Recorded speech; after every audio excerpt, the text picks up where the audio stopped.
What's up guys, it is StarFlorge here and I'm bringing you today the two-handed Reaver build for Warrior, where I go into the Reaver, two-handed tree and the Vanguard. And why? It's because Reaver is all about taking your health and using your health. So to make sure that we don't just get ridiculously low health and die, we go into Vanguard and get some other skills that will allow us to gain guard, so that when we are on really low health, it's fine. Now we're going to go straight into the two-handed weapon with probably the two key spells to any warrior, which is Mighty Blow and Block and Slash. So we're going to start off with Block and Slash, where you will stand ready to deflect the next incoming attack for 200% weapon damage. It costs 10 stamina and costs 5 stamina per second every second you are waiting to actually counter an attack. So you could just stand there for ages waiting to counter attack, but that's not always that useful. And we definitely take the upgrade because it gives a 50% more damage bonus, and you can deflect dragon attacks as well, so this can be incredibly useful, and you will take no damage from that attack as well. But it also gives you 15% guard, which is what I was talking about earlier, to keep us alive. Now we're going to go into Mighty Blow, where you will deliver a powerful attack that crumbles your foe. You will leave them knocked down for a tiny bit, and if the target is already knocked down, you will do more damage. So initial damage is 200% weapon damage. If they're knocked down, you gain another 200%. A cooldown time of 16 seconds and a cost of 50 stamina. And now this is also a detonator ability, so it can be used with massive things like shatters and so on. Now we do take the upgrade, which means the stamina of 50 is reduced by 15%, which takes it down to 35, and you also gain a 300% bonus damage against targets that have been knocked down. So overall you'll get a 500% weapon damage bonus when a target is knocked down. So if any class knocks them down, go for the Mighty Blow or use it as a detonator. Now we're going to go into Shield Breaker, so that your crits hack the armor and rend shields. So if you land a crit, you will reduce the target's armor reduction by 20% for 6 seconds, which is really great, especially if you get those crits out. Now a lot of the time most builds will get any kind of crit, and you will be able to get that off. Now we're going into this Whirlwind and Clear Path combo, where what you would do is the Whirlwind costs 10 stamina and the Clear Path restores 10% stamina, and now everyone's base stamina is 100, so no matter what happens you will receive a minimum of 10 stamina. And now that's if you hit multiple targets. So as long as there's 2 targets constantly hitting, you can just Whirlwind forever, and for that reason we take the upgrade. Now first I'll talk about Whirlwind. It does 70% weapon damage per hit, a cooldown time of 24 seconds, and that's only when you stop using Whirlwind. You can pretty much use it every time, but the second you stop hitting anyone, you will get that cooldown time, I believe. Now the cost is 10 stamina, so it's tiny, and that's how the Clear Path can give you back the same cost, and it is a detonator ability as well. Now we take the Rising Wind, so because you get damage bonus per rotation. So basically you can just keep casting Whirlwind forever and ever as long as there are multiple enemies, and then progressively getting more and more dangerous. Now I'll go into the Reaver build next. Now we have literally taken absolutely everything, because everything is good, and mainly you want the 2 bottom spells, and all of these passives are really nice. So let's start off with Ring of Pain. Ring of Pain usually isn't used massively because it's 10 stamina per second, which is annoying. But what it can do is synergize with something like Dragon Rage, can be really good, and also for Devour to be able to gain more health back. So what it does is in a 15-meter area, and it will deal 15% weapon damage per second to anyone inside the ring, and you will gain a damage bonus of 1% for each 1% missing health, and it does cost the 10 stamina per second.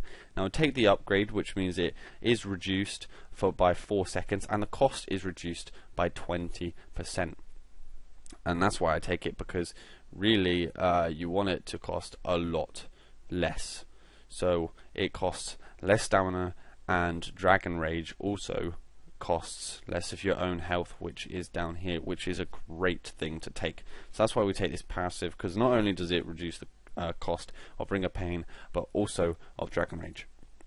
Let's go down the right side. So further, when an enemy dies near you, which is in a 10-meter radius, you gain 30% damage bonus for 5 seconds, which can make you in crazy damage, especially with some of your combinations and just basically Dragon Rage. When you're on low health, you will do crazy damage, and a lot of the time you will be fighting multiple enemies, which means you can get that damage bonus, and you don't actually have to kill the mob as well to gain the bonus. Now we're going down into Scenting Blood, where when an enemy in 10 meters is below or is at 35% health, you will gain a speed bonus of 50% and a crit hit chance of 10%. This really helps with all the crit passives, but also the speed, because sometimes you get on archers or something and they're running away. We do have things like Charging Ball to try and gap close, but a lot of the time when they're low health, you can just run at them much faster and then just kill them. Now Blood Frenzy is probably one of a very key skill in the Reaver, because a lot of it is about taking your health, and you gain 5% damage for each 10% missing health, which is really nice, and all of these add up into some really nice damage bonuses overall. Now your critical strikes do have a chance to cause a gory mess and send nearby enemies fleeing in panic. So in an area of 10 minutes, if you crit, anyone in that 10 meters have a 25% chance to get feared for 6 seconds, which is really nice. Now we're going to Devour, which is just such a good spell, because while you're taking your health from Dragon Rage, then when you're much lower, you can actually devour and then be able to restore some of that health. So it is 100% weapon damage. You restore 0.2 health, 0.2 health for every 1% health lost. You get a 2% extra damage bonus for each 1% missing health, so it's much better used on when you're lower health, and you can get some really high damage bonus. Has a cooldown time of 12 seconds, which is short, and a cost of 65 stamina, which is really high, but it's worth it.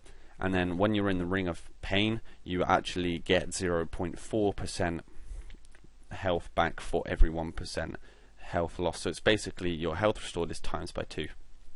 Now I do take the upgrade because after your attack with Devour, your next Dragon Rage, which is the main key spell of this, has a better chance of critting, and then when you crit, you have all of these other passives going off. Now Dragon Rage is the key spell, so what it does is you will basically use the attack by your fury inside you, so you get these massive giant claws, and they look visually stunning, and you will deal 150% weapon damage, damage bonus of 1 for each 1 missing health. Now everything is based on this missing health, and this is why we have the guard, because you can stay at a relatively low health for a very long time with the guard and be able to get all these bonuses. Now the cost is 2% of your health, so don't keep spamming it, because you can actually kill yourself with it, as well as every other spell. But if you're in the Ring of Pain, you get a damage bonus of 50%, which is really nice. If we go to Ravage, which is the upgrade which you want, now for some it is a dangerous ability, as you would know. So what it does is you will hit harder with the damage bonus of 50% and a cooldown reduction of 2 seconds, which is really nice. And that is for Devour each time you hit. So Devour has a 12-second cooldown.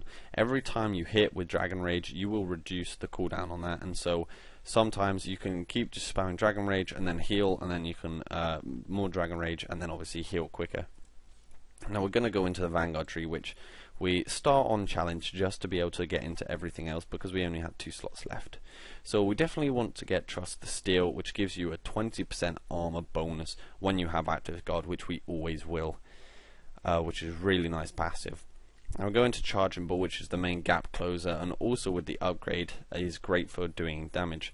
Now what it is it does 150 weapon damage. You gain 10% guard per enemy you hit. It's got a short 8-second cooldown, and it's got a cost of 5 stamina per second, which means you can charge for quite a way into any enemies, as far as away pretty much as you could think you can pretty much get. Now we take the upgrade because after you finish, your next ability costs no stamina, so don't use Dragon Rage or Devour after it. You need to be using a Mighty Blow or a Whirlwind really after that, or even a Block and Slash. So now we also go down into Cutting Words, which means the taunted enemies, you will have a 20% damage bonus. Now this isn't very good for Iron Ball in itself because we're not actually using the taunt, but you always have a tank, which means this stacks with their taunts. It doesn't have to be you that taunts them. Now he always goes into it'll cost you. This is a great passive for warriors, so when you get hit, 15% of that damage will be returned, which is really nice. Now we also go down into Unbold, which is such a great spell. Now what it is pretty much a Warcry but without the taunt. So you gain 10% guard per enemy with a cooldown timer of 32 seconds, which is really long.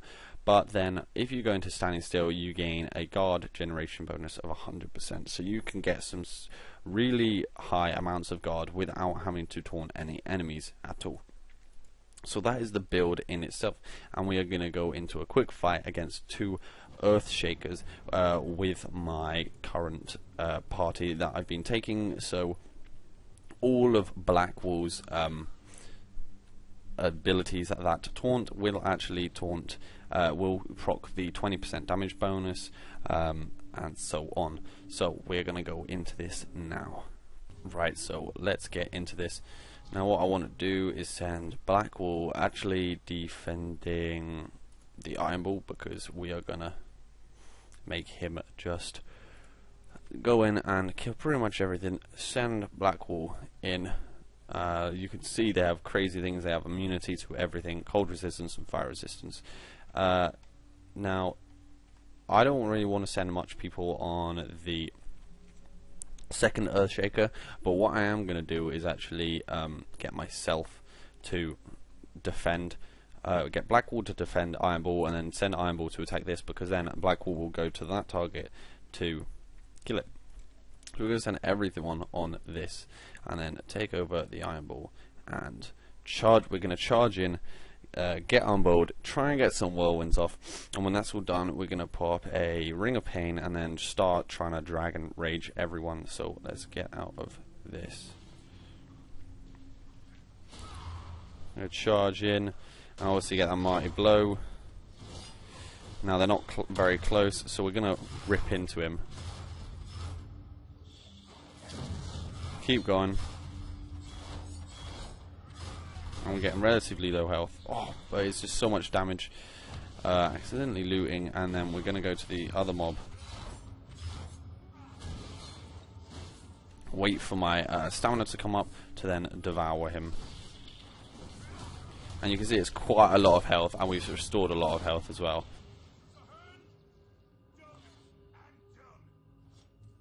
So, as you can see, the one good thing with Ring of Pain, or with everything else, is our Ring of Pain will actually just take your stamina from you, so you can use your other spells as you wish. Now, one problem with that is that obviously Devour costs a high amount of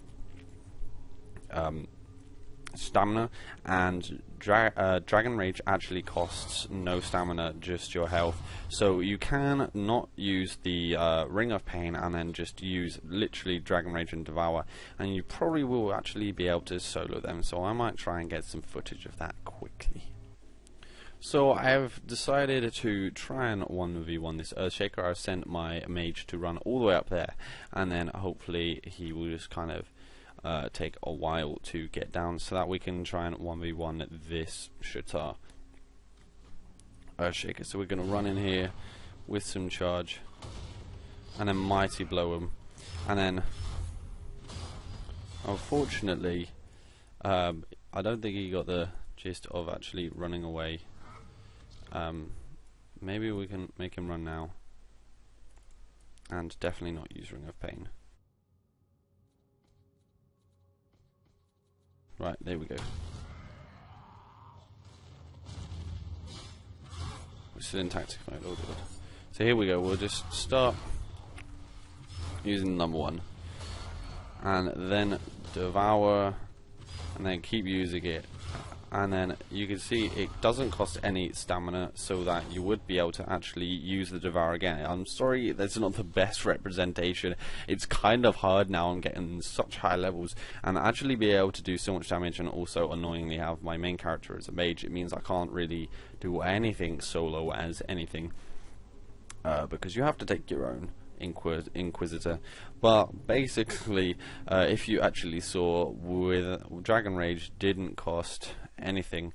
It doesn't. It just costs you your health. So you think, if that's 12 seconds, and you every time you cast Dragon Rage, you reduce it by 2 seconds, and then you probably, and that would have taken 6 hits of Dragon Rage, but by the time you've probably done 4, I believe Devour would be probably up. So that's 4. So that's like 8% of your health, and then you can restore your health. So that is one crazy thing to do, and it works much better on things like dragons, but unfortunately I pretty much believe I've killed everything, so I can't actually show that, but I can show you the basics, which is Whirlwind, where you can spin around with multiple enemies just forever. Use a Dragon Rage Devour combo if you just literally want to sit there and keep doing it. If you want that burst damage, use Ring of Pain and everything else. So guys, I really hope you enjoyed that video and use it to great use. It is a really good build. It's annoying that I can't show this off so much. Hopefully in my other mage with the playthrough, I'll be able to do that a lot more with builds I'm making on that one.